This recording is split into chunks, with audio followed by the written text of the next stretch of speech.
और चल दिए हैं जंगलों में। और ये 101 रुपये राजेंद्र कुमार गांव पचपेड़ा ये दान कर रहे हैं। भगवान से प्रार्थना करती भगवान के लिए सुख शांति प्रदान करे, धनधाम से भरपूर रखे, इनके हाथे वही धर्म में आगे बढ़ते रहे। आज ध्रुव जैसे ही चले हैं, किसी ने जाकर के बता दिया उत्तान पाद को कि ध्रुव जंगल में जा रहे हैं। उसी समय उन्होंने कहा कि जाओ ध्रुव को वापस लौट के लाओ। ध्रुव नहीं लौटे तो जवाब दिया उससे जाकर कह देना हम आधा राज्य देने को तैयार हैं। ध्रुव से कहा आधा राज्य के लिए मना कर दिया। फिर जवाब दिया है कि जाओ ध्रुव से कह दो हम पूरा राज्य देने को तैयार हैं। ध्रुव ने सोचा बारी बा माया, भगवान के दर्शन अभी कर नहीं पाया और ता से पहले पीछे पड़ गई माया। तभी तो कहते हैं माया कहती है जब तक इंसान मेरे बस में है तब तक भगवान के दर्शन नहीं होने दूंगी, और भगवान कहते हैं जब तक भक्त मेरे बस में है और तब तक माया तुझे पास नहीं आने दूंगा। लेकिन माया हर काम में विघ्न डालती है, बाधा डालती है, क्योंकि बताए है माया एक ऐसी चीज होती है, माया तेरे 3 नाम और पसी पशा पशरा। माया एक ऐसी चीज होती है जिसे लालच लग गया माया का तो समझ लो वो बर्बाद हो गया। और माया के चक्कर में हर कोई पड़ा है, कोई माया के चक्कर में तो कोई काऊ के चक्कर में, कोई काऊ के चक्कर में, लेकिन सबसे ज्यादा माया के चक्कर में है। माया हर किसी को प्यारी है। अगर माया के चक्कर में हम ना होते तो जब गांव निहालपुर में ना होते है, और माया के चक्कर में अगर हमारे जब पवन ना होते तो जो ढोलक काय को बजाते है, तो सब माया ही को चक्कर है। बता तो यहाँ तक दिया है कि मोहल्ला बिगाड़ी दो। कौन सा मोहल्ला? आप सोच रहे हो निहालपुर को मोहल्ला, वो नहीं। मोहल्ला भगवान का एक ही मोहल्ला है, ये पूरा संसार बनाया है भगवान का एक ही मोहल्ला है। बताया है कि मोहल्ला बिगाड़ी दो, ऊंचाई माया ने मोहल्ला बिगाड़ी दो।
इस समय ध्रुव ने सोचा और मना कर दिया है। ध्रुव जैसे ही जंगल में पहुंचे हैं उसी समय वहां पर एक ऋषि मिले। कौन मिले? देवर्षि नारद।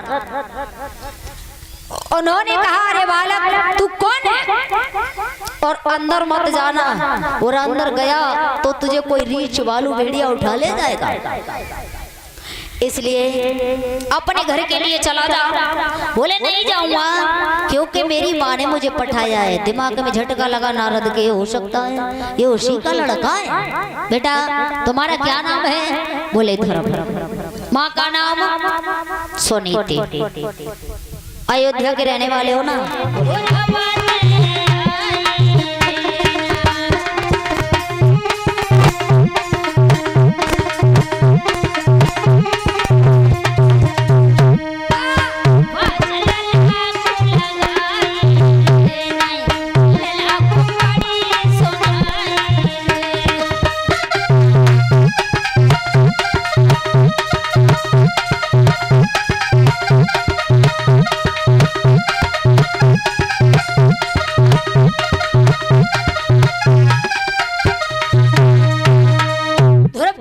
आवाज लगाई लेकिन सुन नहीं पाई।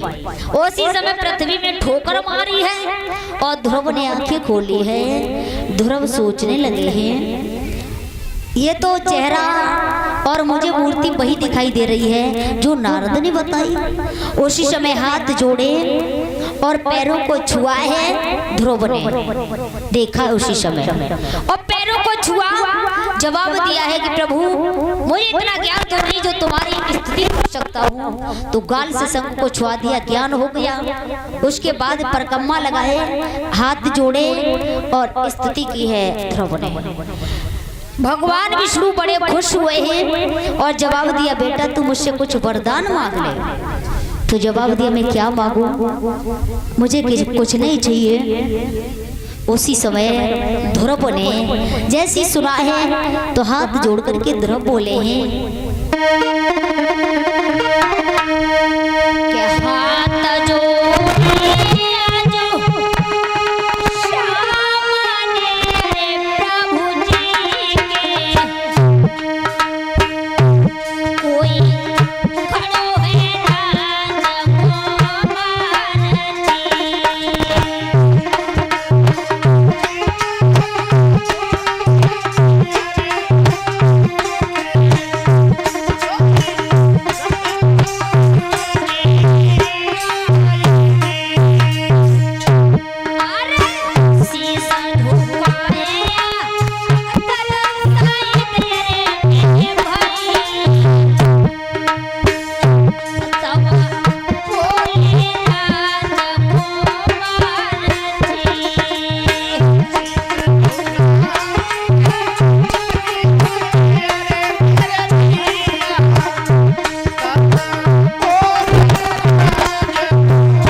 उसके बाद में कहा बेटा तू हमसे कुछ मांग ले, तो मना कर दिया। तो बोले हैं बेटा जाओ मैं तुम्हारे पिता का राज तुम्हें देता हूँ और मरने के बाद तुम्हें ध्रुव लोक में ले जाएगा।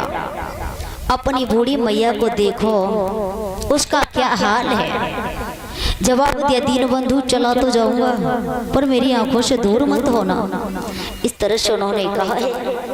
और जैसी कहा उसके बाद में भगवान दिखाई दिए, तब तक देखते रहे। ये सच बात है, किसी से मिलने जाओ तो डर नहीं लगता है और मिलकर के आओ तो बड़ा डर लगता है।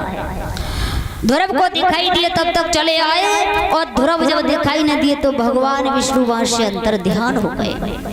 ध्रुव लौट करके आए हैं तो अयोध्या में मालूम पड़ा है। जब मालूम पड़ा तो सबसे पहले सोचा मैं मौसी के पास जाऊंगा। मौसी ने शर्म के मारे और फाटक को लगा दिया। ध्रुव आकर के फाटक खड़खड़ाने लगे और कहने लगे मौसी, अरे मौसी फाटक खोलो मौसी। तुम्हें ये ना सोचो तुमने कोई बुरा किया है, तुम अगर धक्का नहीं लगाती तो आज ना तुम धक्का लगाती तो आज ना मुझे भगवान के दर्शन होते। कहने लगे हैं मौसी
निकल आई है सुरछी, पैरों को स्पर्श किया और कहा कि मौसी तुमने धक्का लगाती ना आज भगवान के दर्शन कर पाता, तुमने ये तो अच्छा किया मौसी जो आपने मुझे ठोकर मारी और तब मुझे अकल आई। और ये सच बात है, ठोकर लगने के बाद ही अकल आती है, क्योंकि बताते हैं कि इंसान के मंजिल यानी मंजिल इंसान के हौसले अंजमाती है और पर्दे के सपने आंखों से हटाती है। कभी किसी चीज से हिम्मत मत हारना, क्योंकि एक ठोकर ही इंसानों को चलाना सिखाती है। ध्रुव वहां से बूढ़ी मैया के पास पहुंचे। मैया ने कहा बेटा दर्शन कर आए? बोले हाँ। तो जवाब दिया बेटा विश्वास कैसे होगा? भगवान विष्णु का ध्यान किया ध्रुव ने, मैया की आंखों में ज्योति आ गई, प्रकाश आ गया और देखने लायक हो गई। तब विश्वास हुआ बेटा तुम दर्शन कराए। और तब तक उत्तान पाद आ गए और कहने लगे बेटा इस राज्य को तुम संभालो, थोड़ा सा जीवन रह गया है, मैं भी भगवान के भजन में व्यतीत करूंगा। राज्य को छोड़ दिया, उत्तान पाद जंगल में पहुंचे, भजन करते करते उन्होंने शरीर को छोड़ दिया। बोलिए गोविंद भगवान की। उसके बाद ध्रुव ने राज नहीं लिया, उत्तान पाद के जो पुत्र थे उत्तम कुमार उनके ऊपर राज छोड़ दिया। उत्तम उत्तम कुमार हिमालय पर्वत पर शिकार खेलने को गए तो वहां उसे कुबेर ने मार दिया। ध्रुव को मालूम पड़ा तो अस्त्र शस्त्र लेकर के पहुंचे और उन्होंने वहां भारी युद्ध किया। ब्रह्मा जी ने मना किया, नहीं माने। स्वयंभाव मनु गए हैं और समझाया, बेटा तुम भगवान विष्णु के भक्त हो और ये शंकर भगवान का भक्त है, तुम्हारा कुछ नहीं बिगड़ेगा, बीच में सृष्टि जल जाएगी, इसलिए युद्ध बंद कर दो। युद्ध बंद हुआ है और वापस लौट करके चले आए। ध्रुव की शादी हो गई। प्रजापति सुकुमार की पुत्री भ्रमी के साथ विवाह हुआ। कल्प वत्सर 2 पुत्र पैदा हुए। दूसरी पत्नी थी वायु की पुत्री इला, जिससे कल्प एक लड़का एक लड़की हुई, कल्प और रतन।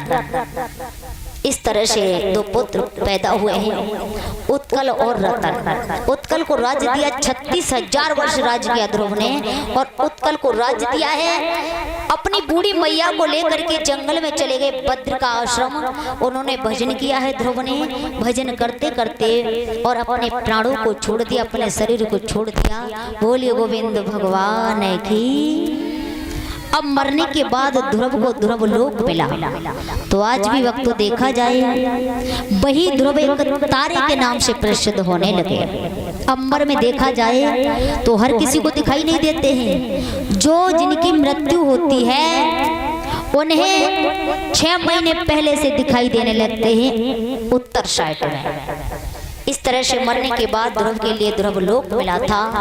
इस तरह से 5 वर्ष के पुत्र ने और भगवान के दर्शन किए थे। माता बहने भाई बंधु क्षमा चाहते हैं, गलती बनी हो तो। और कल देखते हैं कि एक राक्षस के कुल में किस तरह से भगवान का भक्त पैदा हुआ था। और कल सीता स्वयंवर होगा। क्या होगा? सीता स्वयंवर, झांकी दिखाई जाएगी। आप लोगों की अगर मेहरबानी बन गई, आप लोगों का सहयोग मिल गया तो झांकी दिखाई जाएगी, और सहयोग नहीं मिला तो न झांकी न बाकी खोंकी न दिखाई जाएगी। ठीक है, कल झांकी दिखाई जाएगी। तो सभी माता बहने भाई बंधु प्रेम के साथ में आए, कथा पांडाल की शोभा। सभी ताली बजाते हुए बोले माता बहने। गोपी कह रही है भगवान कन्हैया के बारे में।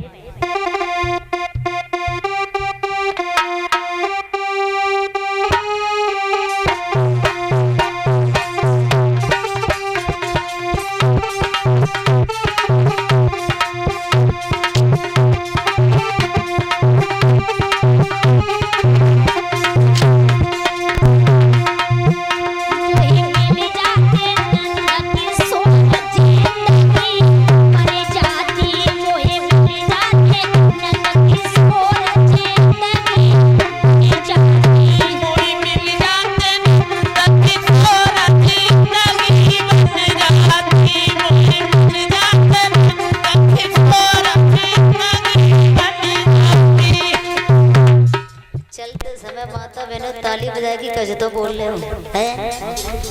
पूरे दिन मस्ती से बैठे रहो, लेकिन चलते समय तो तालियां बजा लिया करो। ताली जी रोटी ना बनाई जा रही सो नीचे बज रही है? खाना बनता है नीचे हाथ करके और ताली बजाई जाती है सिर से ऊपर हाथ करके। है मोए मिल जाते नंद किशोर,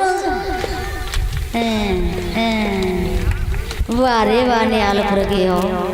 ऊपर हाथ कर लो लंबे लंबे, और भैया लोगों पीछे के तुम मो जाके आओ करियो, कल से तुम्हें शर्म लगती है। तो माता बहने ताली बजा रही हो, तुम इतने पीछे रह रहे हो। मोदी की सरकार है, ऊपर हाथ उठा लो। क्या तो कह रहे हो ऊपर हाथ उठा लो। मायावती की सरकार ना है सो पीछे हट रहे हो, ऊपर हाथ उठाओ। तुम्हें सबको अगल बगल बनाने की कसम है, अगल बगल बांधने की कसम है। तुम्हारे जितने दोस्तों हैं तो ऊपर हाथ उठाओ, और हाथ नहीं उठाओगे तब तक हम भी नहीं गाएंगे। देख रहे हैं तुम्हारी तरफ हम। बाजी बाने आला पर गए हो, नामों कमा रहे हो है? शर्म लगता है मका के खेत में घुस जाओ।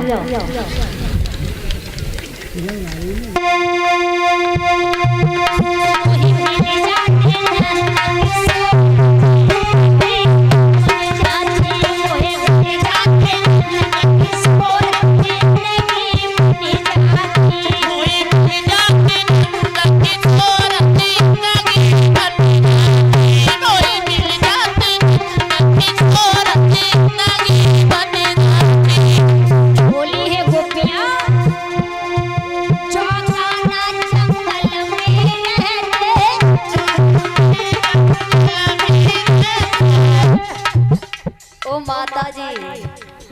ओ आंटी, ओ बुआ, बीच में मत नाचो, नाचने को हमारे पास आ जाओ। मैं तो दिखे तुम नाचो। ए हमने कह दी से तुमको सही बैठे गई हैं, सामने आ जाओ, जहाँ जाओ। जब शर्म की कोई बात ना है, नाचो। जहाँ में कोई शर्म की बात ना है, भगवान के नाम में तो नाच सकते हैं। अब तुम तो वहीं बैठे ठाड़े आके ठुमका लगाने लगी। जहाँ जाओ मैं शर्म नहीं करी, आओ, जहाँ कोई शर्म की बात ना। आ जाओ, ए आ जाओ भाभी, आ जाओ। अब तो भाभी कहते ही आ जाओ।